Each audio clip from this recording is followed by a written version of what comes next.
بچوں پر جادو کی آپ کے سامنے انشاءاللہ تعالیٰ 3 علامتیں رکھوں گا اور اس کا علاج۔ بار بار ڈر جانا، نمبر 1۔ سوتے ہوئے چیخنا، نمبر 2۔ بلا وجہ بیماری، کوئی وجہ بھی نہیں ہے انسان بیمار رہتا ہے۔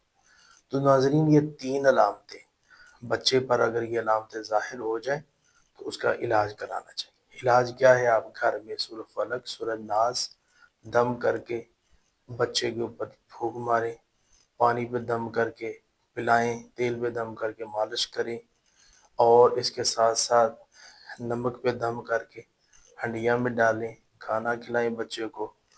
آپ 21-22 دن یہ عمل کر لیں، انشاءاللہ تعالیٰ آپ کا بچہ اللہ تعالیٰ کی رحمت سے شفا یاب ہو جائے گا۔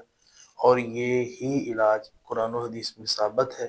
نبی صلی اللہ علیہ وسلم پر جو آیاتیں اتری ہیں وہ یہی تھی، اللہ نے اس میں شفا رکھی ہوئی ہے۔